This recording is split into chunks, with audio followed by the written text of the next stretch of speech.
What's going on, everyone, and welcome back to another episode of Twins Latest. I'm Sam Calder. Hope you're all doing well. We've got a fun episode on tap for today with a little bit of everything sprinkled into it. So sit back, relax, and let's jump right in. I said in yesterday's video that teams are likely done making trades for a little bit with spring training starting up in less than a week at this point. But then yesterday, as I'm recording this, the Mariners, the Rays, and the Cardinals made a three-team trade. So I apparently know absolutely nothing. But I bring this up because I kind of just assumed that the Twins would be done and that this is the group that would go to Fort Myers in a week. But I've been saying at this point that if the Twins are going to add talent, it's likely going to be in the bullpen. Now, two of the three free agent relievers that I've been talking about this offseason as far as potential guys that the Twins could target have already been signed elsewhere. Those guys are Sir Anthony Dominguez and Colby Allard, who both actually signed in the American League Central. So kind of a double negative there. The only guy left is Justin Wilson, and I did some more digging on him. He is reportedly considering retirement, so that one might be out of the question as well. But maybe the Twins would look to add a reliever via the trade market. Certainly worth exploring, if you ask me. So who might be a reliever the Twins would target? I did some thinking. The name I ultimately decided on is Cardinals reliever JoJo Romero. Romero is a 29-year-old lefty who's basically improved every single season of his career. This past season, he finished with a 2.07 ERA across 61 innings pitched with 55 strikeouts to 29 walks. The walks were an issue last year, but his walk rate nearly doubled from 2023 and 2024. So I expect that will come back down a little bit. And while his 2.07 ERA was absolutely outstanding, his expected ERA was at 3.48, according to StatCast. And that's right around where his ERA was the previous 2 years. So I think we'll probably see somewhere in the 3.4, 3.5 ERA range. He's not much of a strikeout pitcher. He never really has been. His strikeout percentage has been at 21% each of the last 2 seasons. But he doesn't give up much hard contact. He gets a ton of ground balls. And he also had 8 saves last year, so he's clearly capable of shutting a game down if he's relied upon to do so. I don't know how many opportunities he would get as a closer in Minnesota, but certainly nice to have that option. It wouldn't be a flashy addition by any means, but I think it would be one that would help the Twins tremendously. As far as what we would need to give up, I don't think it would need to be a ton. He's in the final year of his contract, and the Cardinals are almost guaranteed to be one of the worst teams in the National League this year. So they wouldn't need to give up a huge prospect by any means. The name I settled on is a prospect with the last name Culpepper, but it's not the guy you're thinking of. It is starting pitcher CJ Culpepper. Last year, he threw 59 and a third innings across rookie ball, single A, and double A, though 54 of those innings came at double A. He had a 2.43 ERA with 53 strikeouts to 31 walks. The walks were not an issue up until last season, and I'm not sure why they became one. Kind of the same thing as JoJo Romero. Both of these guys didn't have walk problems until last year, and suddenly now they do. But historically, he does not give up many walks. Fangraphs is actually pretty high on him. They have him as the Twins' number 10 prospect as of the end of last season. But for a 24-year-old who hasn't made it past Double A and doesn't strike many guys out, I don't think the Twins would lose sleep over trading him, especially with the rest of the depth in the starting rotation. But if the Twins are not done, I think JoJo Romero would be a name to watch as far as a potential addition. I still don't know the likelihood of a move happening before spring training, but the Cardinals just made a move yesterday, so who actually knows? But with how bad St. Louis projects to be, we could see this move take place at the deadline as well, if St. Louis is selling and the Twins are buying. I want to shift things from the free agent, or trade market, I should say, over to a prospect deep dive. This is the third prospect deep dive of the offseason, and today we are looking at shortstop Marek Houston. Houston was the Twins' first-round pick in the 2025 MLB draft this past summer. They took him 16th overall out of Wake Forest. He's not one of the Twins' top prospects per se, but he has a lot of upside to be a quality middle infielder in a few years. And I think with a solid 2026, he could move up the prospect ranks as well. He is a tough prospect to really have firm expectations for in 2026 at this point. He only has 110 professional plate appearances under his belt across single A and high single A. He hit 270 with a 330 on base percentage, 1 home run, and 7 stolen bases in those 110 plate appearances after being drafted last summer. I think you can pretty confidently say he's not going to be a power bat at the professional level. And I don't just say that because of his 1 homer in 24 games last summer, but going back to college, his power improved every year, but it was never anything special. He hit 4 home runs as a freshman, 8 as a sophomore, and 15 this past year as a junior. But you also have to keep in mind he was using a metal bat in college, which will automatically boost your power output. Despite not being a power hitter, most likely, it's entirely possible that Houston turns into a solid 4-tool player in the majors. He makes great contact, he's got solid speed, and some people think he's the best defensive prospect in the Twins farm system. I don't know that I would go that far, but there is a good amount to be excited about with Marek Houston. Looking at his prospect grades on Fangraphs, he has an above average grade for everything aside from power, which is at a 35 grade. His fielding and speed both have 55 grades. His hit tool is at a 60. He just doesn't have the power trait to make him the complete prospect. And I think a lot of that has to do with how often he hits the ball on the ground. His ground ball rate last year on 88 balls put in play was at 43.6%. That number jumped to 49% at high single A. So ideally, if he can get that number down and hit the ball in the air a little bit more, he could add some pop, but we'll see if that happens. He hits the ball to all parts of the field, which is great to see from a young player like him. He actually hit the ball to opposite field on 45.6% of all the balls he put in play last year, compared to a 38% pull rate. That's extremely rare to see from a guy who's 21 years old.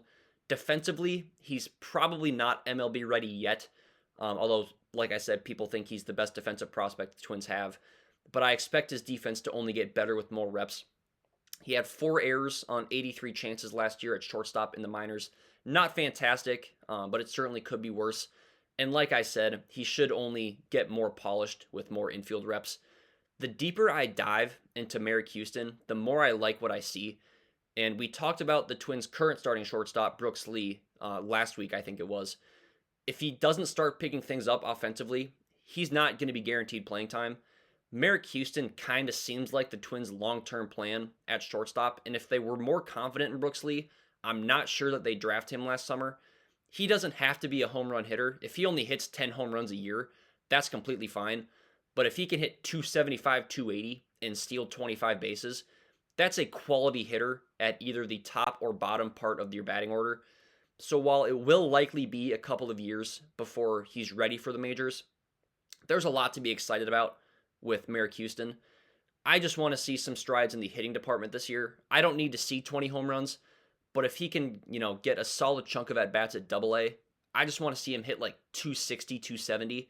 Nothing crazy, but I want to see growth, and I expect I will. I'm just not sure how much, but I'm excited to see what 2026 has in store for Marek Houston.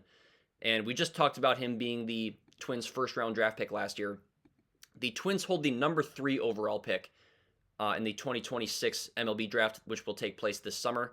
So I wanted to take a way too early look at a few players that I would like to see them take with that 3rd pick. Now, before I get too far, this is very, very early. It's early February at this point. We've got 5+ months until the draft. So I will be updating my draft power rankings frequently between now and then. But I'll be looking at the MLB draft prospect rankings on MLB.com just to give you guys some rankings to go with the names that I'm going to be talking about today.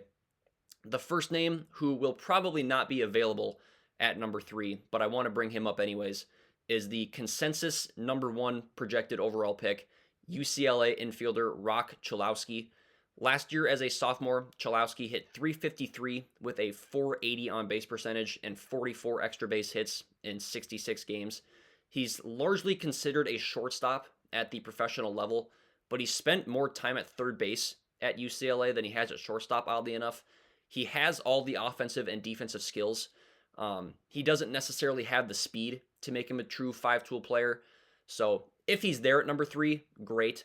But as things stand right now, he is widely considered the number 1 overall pick. The first name the Twins realistically could wind up with is Georgia Tech outfielder Drew Burress. He's ranked as the number 5 draft prospect, and in general, I'm usually more keen on drafting guys out of college than I am drafting guys out of high school, especially this high. So all the names I'm going to highlight today are college prospects. Burris absolutely rakes in 118 career collegiate games. He's hitting 357 with a 490 on base percentage and 86 extra base hits. He's also stolen 18 bases and has drawn 111 walks in those 118 games, compared to just 79 strikeouts. He's got above league average grades for all 5 tools. And as things stand right now, he is probably my favorite prospect that I've looked into. The next guy I want to bring up shares a name with one of the best athletes of all time, funny enough. It is shortstop Justin LeBron out of University of Alabama. LeBron is the 3rd overall prospect according to MLB.com right now for this year's draft, and one of the best pure hitters in this year's class. He hit 316 last year with a 421 on base percentage and 37 extra base hits in 59 games. He also stole 17 bases as well.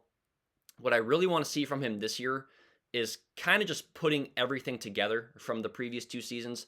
Last year we saw the power. In 2024 he made more contact and struck out less. If the Twins are potentially taking this guy 3rd overall, I want to see the power stick, but I also want to see him put the ball in play more on top of it. He struck out 121 times in 116 collegiate games.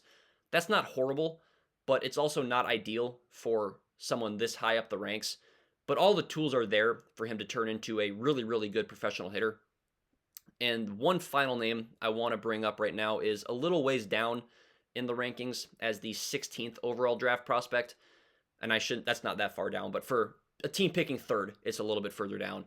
But that guy is Texas A&M shortstop Chris Hacopian. And I promise I don't want them to draft a shortstop every year, but I do in general like this year's shortstop class more than outfield and pitching. Although I mentioned Drew Burris as my favorite prospect. Hacopian spent a good amount of time at both first base and third base in addition to shortstop last year. He hit 375 with a ridiculous 502 on base percentage. He struck out 19 times in 52 games compared to 40 walks. His play discipline and on-base skills are advanced well beyond his age. Now I just want to see the power come to life a little bit more. He hit 14 home runs and 26 extra base hits in those 52 games. If we can see a little bit more pop in his bat, I think he could really climb up the ranks. But those are a few names that I just wanted to throw out there early in February as some names to keep in mind for the Twins this year in the MLB draft. And like I said, I will certainly come back and update these rankings as we get closer to the draft. But for now, just wanted to give you guys a few names to keep in mind with college baseball season approaching. And then, as always, we've got our Twins player preview to wrap up the episode. Today, we have Twins projected starting DH, although I think he'll get plenty of time at first base and catcher. It is Victor Caratini. He was a free agent this winter until the Twins signed him on a 2-year, $14 million contract just a few weeks ago. Last year in Houston, Caratini hit 259 with a 324 on base percentage, along with 12 homers in 114 games. The surface level stats are never going to jump off the page with Victor Caratini, but he's a really, really solid player. He doesn't swing and miss very much. He puts the ball in play, and he plays good defense at both catcher and first base. He's a better defensive catcher than Ryan Jeffers, and a much better defensive first baseman than Josh Bell. Along with being a switch hitter, I expect his defense will make him a near everyday player. He may get an off day here and there when Jeffers is catching, Bell is at first base, and Byron Buxton or someone else is DHing. But I don't expect that to happen very often. I expect Caratini, if he's healthy, to play 140, 150 games for the Twins this year. Despite being a switch hitter, he was far better against right-handed pitchers than lefties last year. He hit 268 against righties and only 208 against lefties. But over the course of his career, he's only slightly better against righties. I think his batting average is like 12 points higher over his career against righties. Target field, though, does not play super well to Caratini as a hitter. Last year, he hit 12 home runs, but if you would have taken the contact result from each home run and replicated it at target field, that number was only expected to be 6 homers. He hit the majority of his homers to right field and right center, and obviously it's a lot harder to hit the ball out of the park to right field in Minnesota than it is in Houston, with those boxes in right field and that big wall in right center. But the Twins didn't sign him to hit 25 home runs, so it doesn't really matter a ton. He's projected to hit 8th for the Twins, according to Roster Resource, right in between Royce Lewis and Brooks Lee. You can do a lot worse than Victor Caratini as your number 8 hitter, especially considering that's typically the spot your worst hitter is slotted into in the batting order. I highly doubt Victor Caratini will be the Twins' worst hitter this year. All in all, it's not a flashy signing by any means, and Caratini is not a flashy player, but he's going to help the Twins defensively. He's going to help them with lineup versatility, being a switch hitter and being able to play multiple spots in the field. For only $7 million a year, I'm a very big fan of this signing for Minnesota, and I think Caratini will be well worth that investment over the next couple seasons. But I think that is going to do it for today's episode. Thank you guys for tuning into Twins Latest. If you enjoyed it, do me a favor and subscribe. It helps me out a ton. If you've got a Twins-related topic or topics that you want me to touch on in a future episode, please let me know in the comments down below. But until then, I'm Sam Calder, and I'm out.